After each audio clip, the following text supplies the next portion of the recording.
তোমার গন্তব্য ছিল স্বাধীনতা, তোমার পথ ছিল স্বাধীনতা, তোমার স্বপ্ন ছিল স্বাধীনতা, তোমার প্রেম ছিল স্বাধীনতা, তুমি রক্ত চেয়েছিলে স্বাধীনতার জন্য, তুমি তাই পাথর।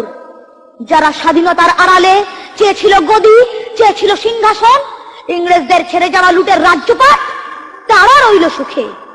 ভারতবর্ষের টাকায় তাদের সুখ, তোমার নয়।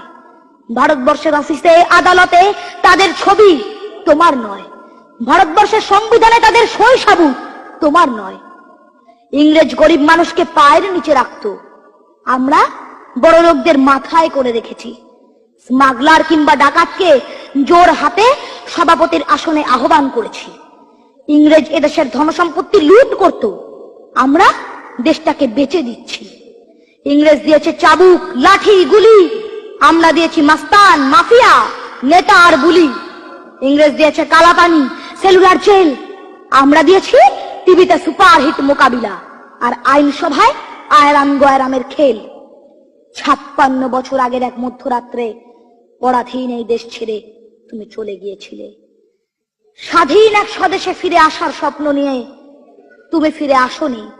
স্বাধীনতা এসেছে, তার কাঁধের ঝুলি ভরে নিয়ে এসেছে। ভোট নামক রাজস্বযোগ্য, গণতন্ত্র নামক চিরায়ত মাৎসন্যায়, প্রগতি নামক লোক ঠকানো স্ট্যাটিস্টিক্স, সংগতি নামক বিস্ফোরণে চুরমার, ঐতিহ্য নামক মন্দির মসজিদের ঝগড়া, আর সমুদ্র হিমাচল ভরিয়ে দেওয়া ভাষণ, ভাষণ আর ভাষণ। 56 বছর ধরে তুমি পাথর হয়ে আছো। 56 বছর ধরে ভারতবর্ষ অধীর অপেক্ষায় কান পেতে আছে। ইথার তরঙ্গে কবে হঠাৎ শোনা যাবে স্বাধীনতার নিজস্ব কণ্ঠস্বর। আমি সুভাষ বলছি। নমস্কার।